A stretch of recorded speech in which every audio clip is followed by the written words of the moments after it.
careful, we've got a runner. Here's your look at the new NECA Toys Aliens Fireteam Elite Runner Alien.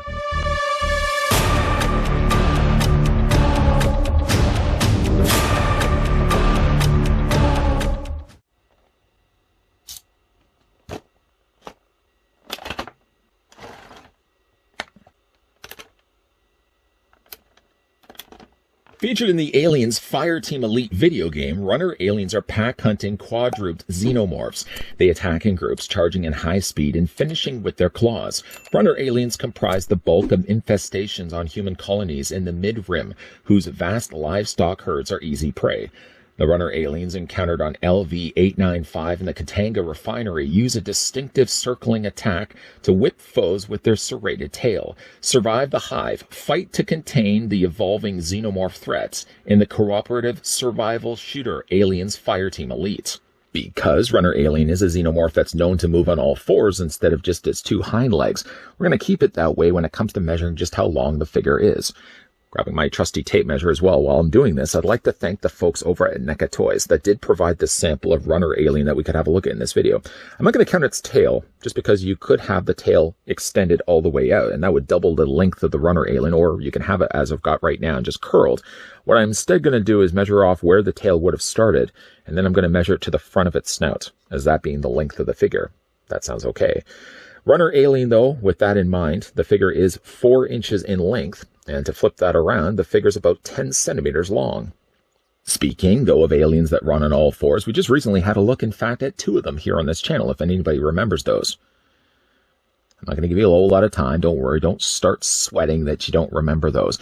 We just recently had a look at, let me just move over runner alien. We just recently had a look at Panther alien. What a great looking figure that was. Now, when you're looking, though, at the sizes between runner alien that we're about to have a look at and Panther alien, a figure that we already have had a look at, even though the configuration on the aliens are still the same, you can definitely see like how much smaller runner alien is. In fact, it comes across almost like more like a small child alien, not fully grown. Another figure we also just recently had a look at here is the Night Cougar alien, which just happens to share the same mold as Panther alien, although it was done in that more darker, almost volcanic rock coloring scheme. I love the way that Night Cougar alien turned out. But again, because they are sharing the same mold, these two at least, it means that they are a lot bigger at least of running 4-leg running aliens than the runner alien that we're about to have a look at. Moving, though, the runner alien back into the center, as the figure doesn't come included with any other accessories. Picking the figure up so you can get a closer look at it.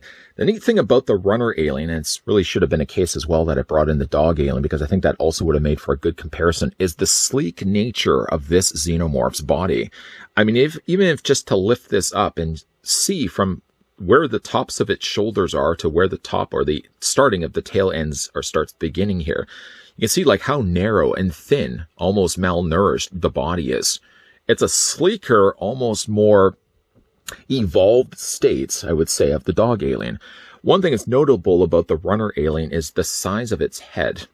And that's one thing that caught my eye right away when looking at the runner alien is just how small the head is. The dome doesn't stretch as far as other aliens we've looked at before that usually are running on 4s like this. This one definitely has a much shorter, not as long head. It still has the clear dome, which I really love when they can take the chance to put a clear dome. It's not fully clear either. They have actually brushed and airbrushed a darker coloring of black here on the front, so you can't see necessarily the front of its skull. And then they've done the exact same thing, of course, here on the back. It almost looks as if it's been burned by cigarettes. Sometimes, when you get something clear and it's been around cigarette smoke. It's not just the best comparisons to be making when looking at a figure that looks like it's been slightly off-colored by cigarette smoke. But you can see it's more smokier here and more smokier here. And then it leaves the middle to be nice and clear where you can still see the detail work that NECA sculpted underneath the clear dome. That's really, really nice. The small jaw is also something that's quite notable about the runner alien. It's a very small framed head. It still has, though, the inner jaw. It's not something that they would ever really do away with in comes the alien design. The smaller, tiny chompers are still something that you can pull out of the figure. Although it's really hard, I found on this figure, to get it. You kind of have to get your fingers on the side of those chompers and extend it out that way. And even then, it's a struggle to get the jaw all the way out. Really, really tight in this figure. I mean, for me, I would end up displaying the figure anyways with the mouth closed. So the fact that I can't really fully pull it out is not going to disappoint me too all that much. You can really see like the very intricate sculpting that they put not only to the lower jaw. Let's just push that back in. There we go. Close that up. You can see like the intricate sculpting that they put to the side of the face here. Very much still familiar things you'd expect to see with a xenomorph, but just done in a more slightly smaller format. Again, like the head normally would, I think, have gone to about here. But you can see, like, its profile at least, it only just barely clears past the shoulder blades of the alien. Something that's also been omitted here with the runner alien that you probably are used to seeing here on a xenomorph is the tiny tubes that stick out the back of its torso. That is also something that's gone completely away.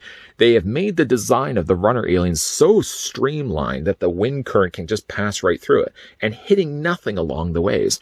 Something that's also gone on this figure too, which also helps the benefit of the figure's articulation, is it doesn't have that middle spike. The spike and the tubes are both gone. So when it comes to the head articulation, you can easily arch the head back so that it can see the prey in front of it. It does have a long tail, and one of the notable traits also of the runner alien is it has this very sharp blade that sticks out the end that it would use for puncturing. It almost looks like a machete blade. It almost even looks like almost the chompers of like a stag beetle. Really, really cool the way they've done that. It almost has like a texturing of a leaf pattern to the side of it. And all of it, all the paint that's been awarded this figure, also has this nice clear coat finish. So it does look like kind of very slimy and wet. Again, when we look at the torso, very, very thin body, thin waist area here on the alien figure. And even really, like, its arms are very thin as well. It does have very oversized hands, though. That's one thing I noticed, though, about the runner alien. In contrast to the sizing of its limbs, it has very oversized hands. And I would imagine they probably do that on the design of the runner alien so that it can really gain traction. It's literally pulling itself forward as it's trying to gain speed.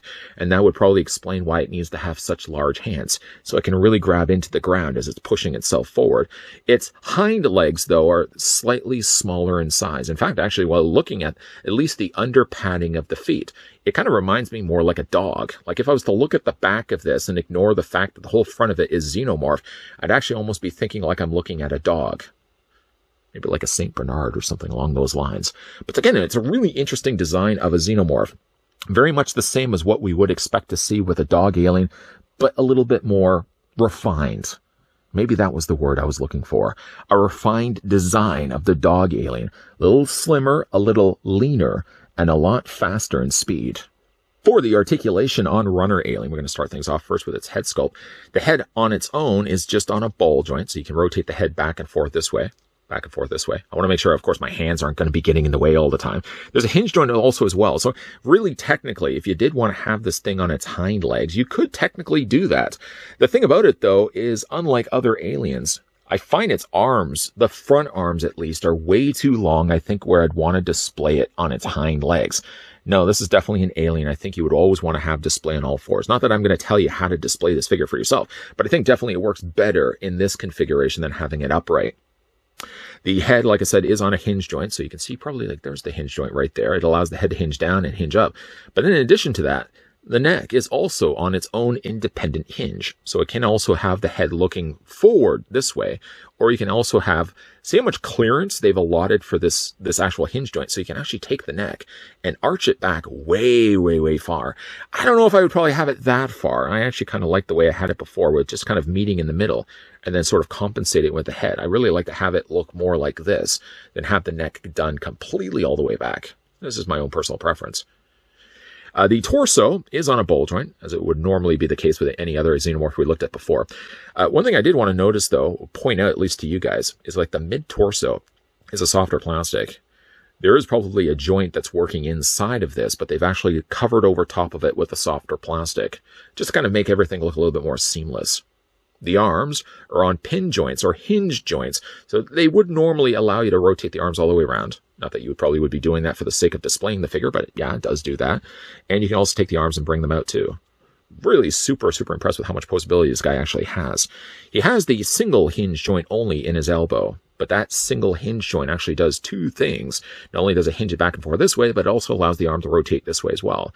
The hands rotate all the way around. There's also a hinge joint also working to allow the hands to hinge this way as well. Now, this figure doesn't have, sometimes when we look at xenomorphs from NECA, they usually have like these two fingers being on separate hinge joints. And while they've sculpted the hands rather nicely, they didn't actually put that hinge joint for these two fingers. So they're all just basically the one molded arm, which is fine. I mean, why would you need articulation on these two fingers when you're really only going to be displaying it sitting on those hands anyways?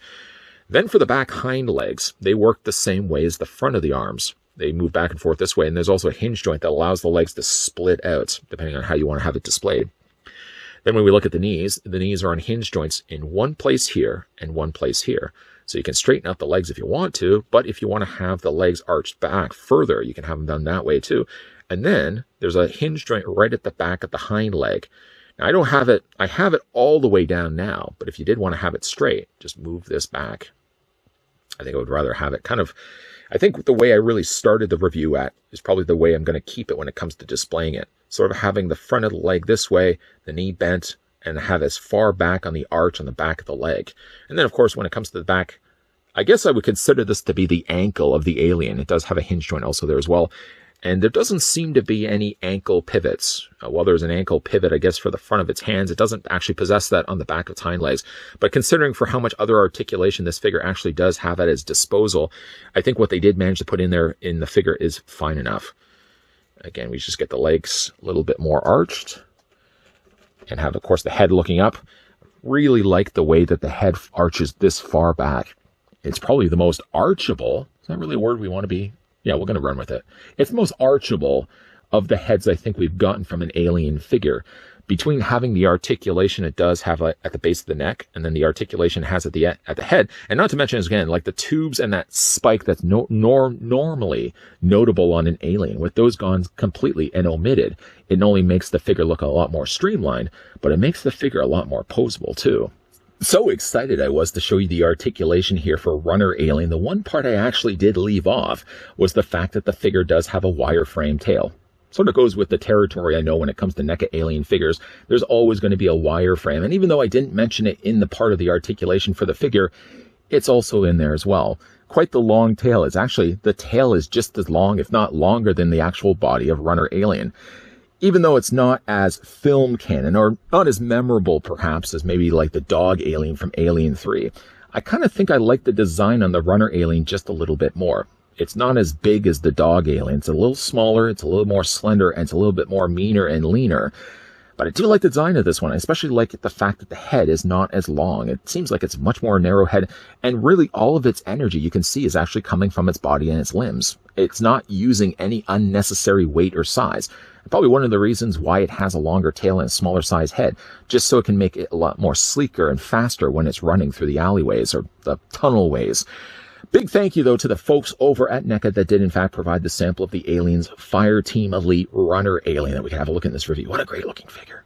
What do you guys think of it? Let me know down below in the comments section. Is this the figure that you either have picked up or planning to pick up? Let me know what you guys think of the figure down below in the comments section. And if you are new to this channel, you're enjoying the content that you're seeing, make sure that if you haven't already done so, that you turn on the bell notification, that you keep your peepers peeled, and stay tuned to this channel, because while we have wrapped up the review for the Runner Alien, there are going to be other alien figures. Did I already just give away that we are going to be looking at another alien figure? Maybe I did. There is going to be more alien reviews coming your way pretty soon. So make sure you're coming back to this channel on a regular basis. As always, thanks for watching. See you guys next time.